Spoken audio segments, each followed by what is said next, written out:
Hello, everyone, and welcome to another episode of Selling Greenville, your favorite real estate podcast here in the greater Greenville area of South Carolina. I'm your host, as always, Stan McCune, realtor here in Greenville in the upstate. And you can find all of my contact information in the show notes if you need to reach out to me for any reason. If you need to have a realtor represent you for anything, or if you just want to talk about the show, whatever the case may be, let me know. My contact information is in the show notes. And as always, please subscribe to the show to make sure you don't miss any future episodes. Download episodes, that helps the show as well. Rate, review, give a little thanks. That's all we're looking for on this Thanksgiving week episode. And by the way, don't give me a low rating because the last episode was not as high audio quality as I normally do. That was a complete brain fart on my side of things. I didn't plug in my mic. So I used the standard Mac computer microphone, which of course results in it sounds a little echoey. So I apologize for that. Hopefully you guys don't ding me and give me like a 3 or 4 stars for that. Come on, hit the 5 stars. You guys know you want to do it. It only takes 2 seconds. And that encourages me to keep producing content for all y'all. Yes, I did say y'all. All right. What we're doing this week, this Thanksgiving week, is I want to talk about what I'm thankful for when it comes to lovely Greenville, South Carolina. What are the things about Greenville that I am most thankful for? And so I've got a list. And it's a holiday week. I'm not going to make this a long episode, so I'm not going to elaborate too much on each of these. And I don't think any of these will be groundbreaking, but I just want to be thankful because that's what we're supposed to do this week. So for starters, I just want to say I'm thankful for the parks in Greenville. And I mean, this is a no-brainer. It's one of the best things about not just Greenville, but the entire upstate. We have some fantastic parks. And of course, it all starts with Falls Park. I talked last week in my echoey episode about Unity Park, which looks like that's going to be awesome. Cleveland Park, where the zoo is located, and a huge playground is awesome. Greer City Park is awesome. Tiger River Park is awesome. Cleveland Park in Spartanburg is awesome. I mean, there are parks galore all over the place that are really, really awesome. And that's one of my favorite things about this area is that you can just, anywhere you go, there are tons of really fantastic parks, great places for dogs, great places for children, for families. And I've always enjoyed that about the upstate. And at the end of the day, if it's not my favorite thing about this area, it's definitely one of my favorite things. Secondly, hiking. I don't get to hike as much as I would like to, but I really enjoy hiking. And the upstate, not necessarily Greenville proper, but the upstate in general, this little northwestern slice of South Carolina has access to a lot of fantastic hiking. And so really within like Greenville County proper, probably my favorite spot. Most people would think Paris Mountain. Paris Mountain is a great place. I will say it's way too expensive if you're a family of 4. To have to drop $20 to go there. That's kind of unreasonable in my opinion. But whatever. By the way, my understanding, according to my wife, is that on Black Friday the South Carolina state parks will be free to enter and access. So little tip for you guys. But Lake Conisty, which does not have really any elevation change. I mean, a little bit, and there's some hilly parts of it, but it's relatively flat. It is heavily trafficked. It does have some boardwalks and whatnot, but it goes over the Reedy River. It connects with the Swamp Rabbit. That's probably my favorite one and the one that I go to most in Greenville County proper. It's not really hiking. It's more just like a nice out in nature walk. But there's tons of other great areas where you can actually do hiking. And yeah, there's Table Rock and Caesar's Head. which are both, within an hour of Greenville proper. We went this past weekend to the city of Landrum and did a little hike. Again, it's hard to even call it a hike because there was so little elevation change, and quite a bit of it was gravel, but it was called Twin Ponds, and it was at I think they call it the Blue Wall Preserve. And it was just beautiful. It was just, and it wasn't heavily trafficked. I mean, there were people there, but it wasn't like nuts.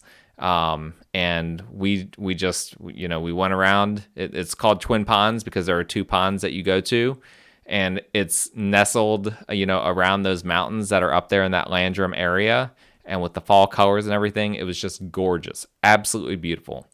I've been up to, I believe this is actually North Carolina, but again, not very far away. You get up there, and there's one of my favorite spots to go to that's nearby is Black Balsam Knob, which is a part of the Art Loeb Trail system, which is a huge trail, by the way.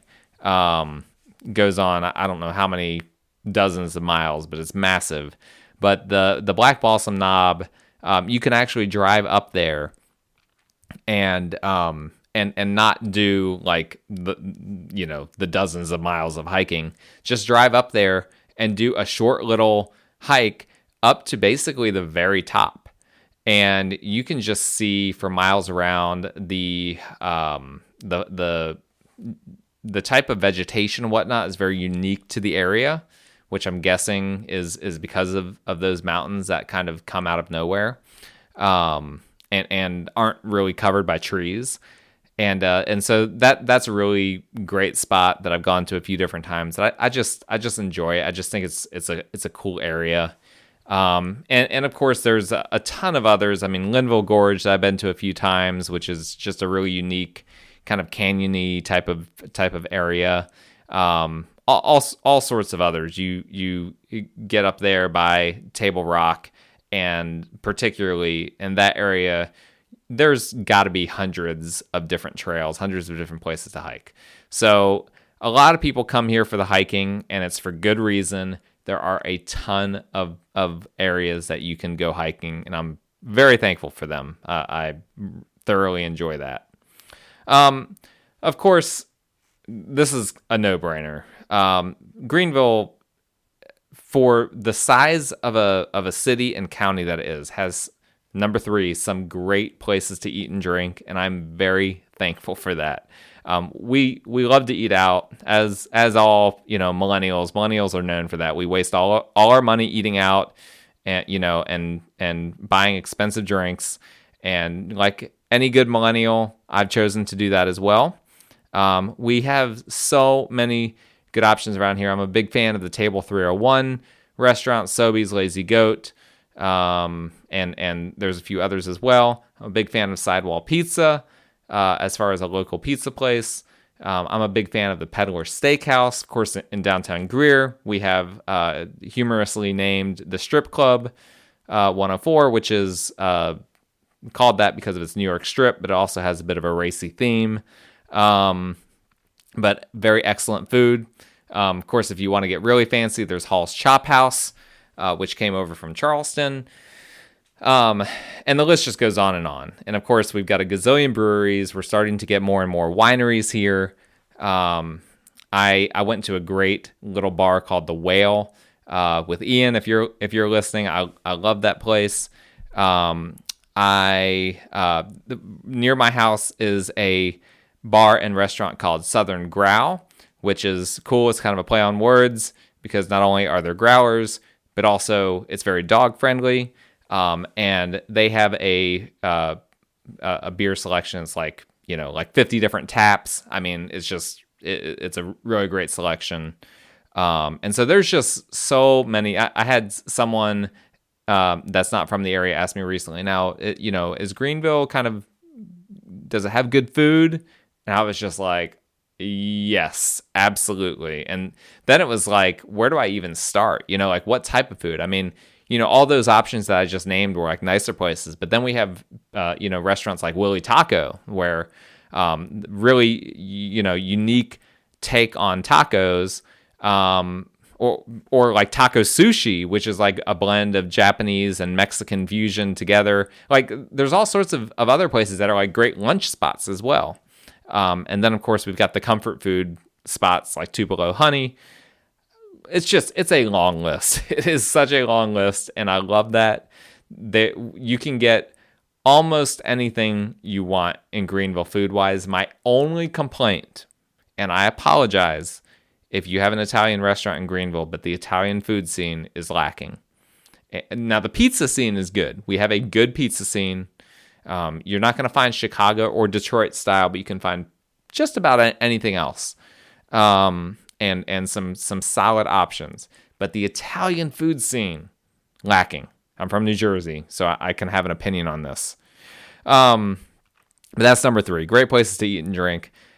Number 4, I'm not going to hype this up too much, but so I'm going to say generally great weather. The weather in Greenville, generally great.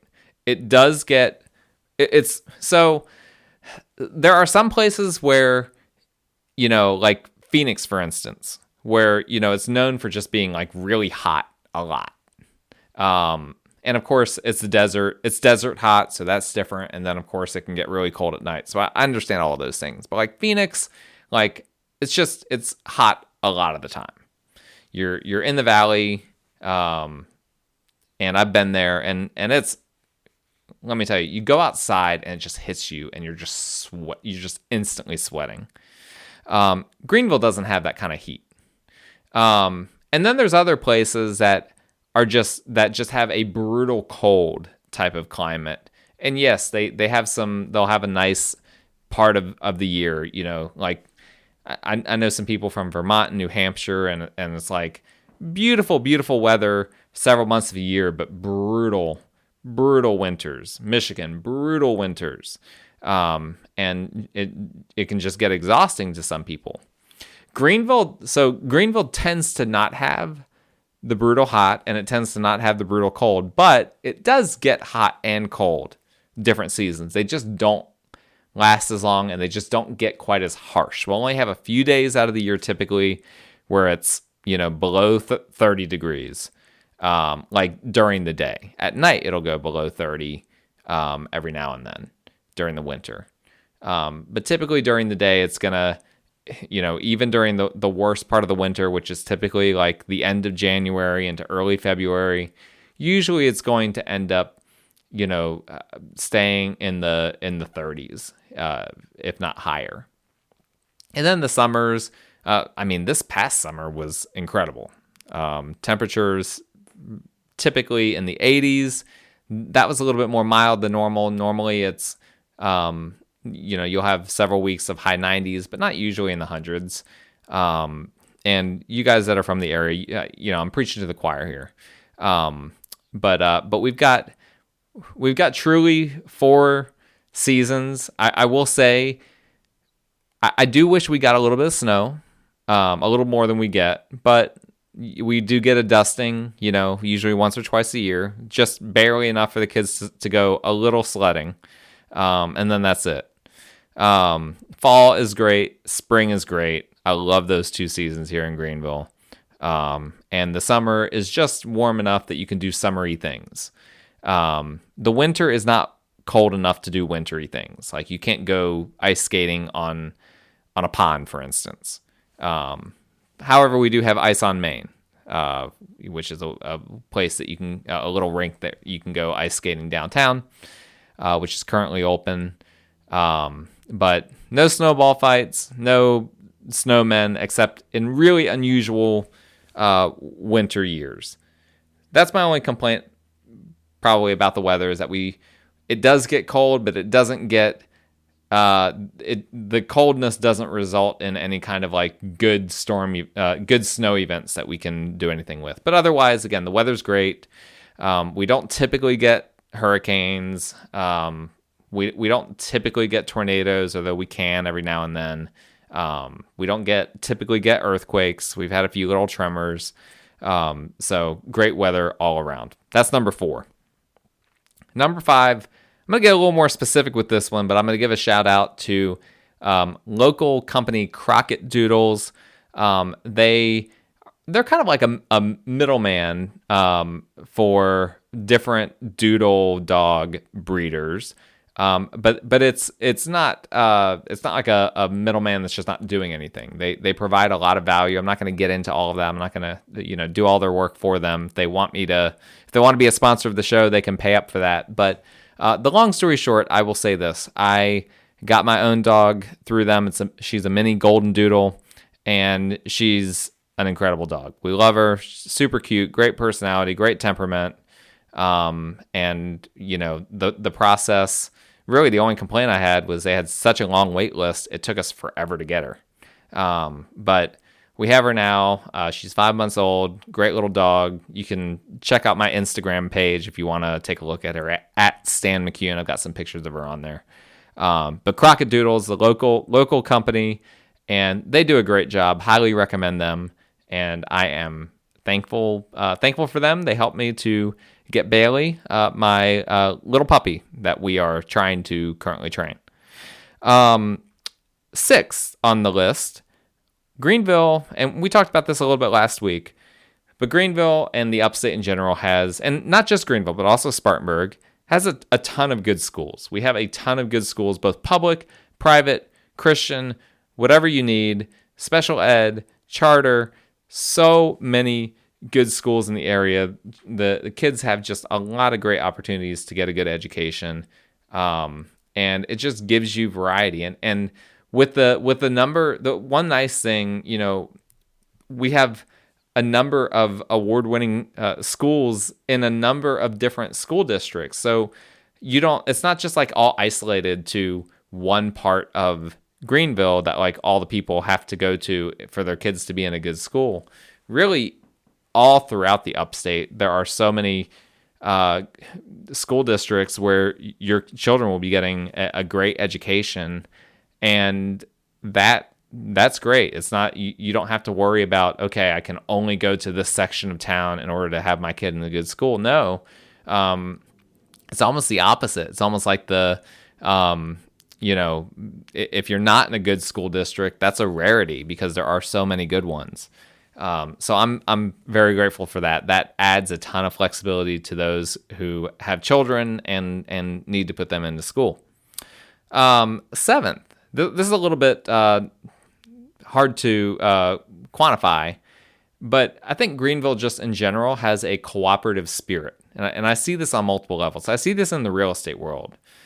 Really, really cool cooperative spirit, not necessarily between brokerages, but I've seen it in other ways. I've seen it, for instance, between real estate investors working together, trying to help each other out, trying to make an impact on housing affordability and things like that.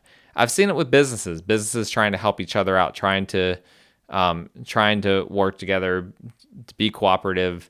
I've seen it with different public-private partnerships. It's just, in general, it feels like Greenville, there's a spirit of, hey, let's come together. Let's not all just be competitive. Let's try to come together and solve some things and make ourselves better in the process in multiple ways, in multiple areas, not just one. And last but not least, I'll mention excellent medical care.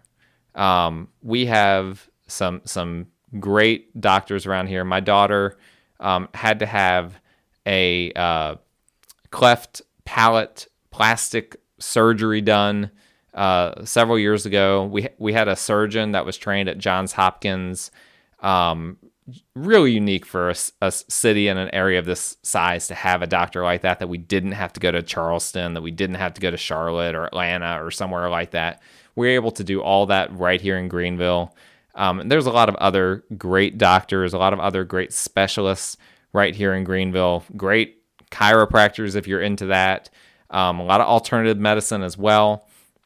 So that is a really underrated part of being in this area. That particularly the past couple of years with COVID and whatnot, it's really become a big deal, making sure that you can get good medical care, and that's something that Greenville and the upstate offers, and I'm thankful for that because that's directly impacted me. I've had some health things that have impacted me over the years. And as I mentioned, my daughter, who's had a lot of health things over the years. And we're just grateful. I'm grateful. I'm thankful that we can be in a smaller, quote unquote, smaller area and still have access to that type of top quality medical care. So those are the 8 things. I'm not going to drag this out to 10. I don't have any more written down, although I could make this list as long as I wanted to. But I chose to stop there at 8. Those are the things I'm thankful for. Why don't you guys let me know? Let me know what you're thankful for when it comes to Greenville. I'm curious to hear from you guys. But in the meantime, it's Thanksgiving. Enjoy your time with family. Enjoy your time eating turkey or whatever meat that you prefer. Some people are very adamant that turkey is not what they're going to eat on Thanksgiving. You be you. Okay? If you're one of those, go at it. Eat your macaroni and your rolls and whatever other carbs you want to have. That's what the day is all about. And I'm thankful for you guys listening. I should add that. That's my 9th. I'm thankful for you guys, right? Gotta throw that in there. But thank you for listening. Enjoy the holiday. We'll talk next week.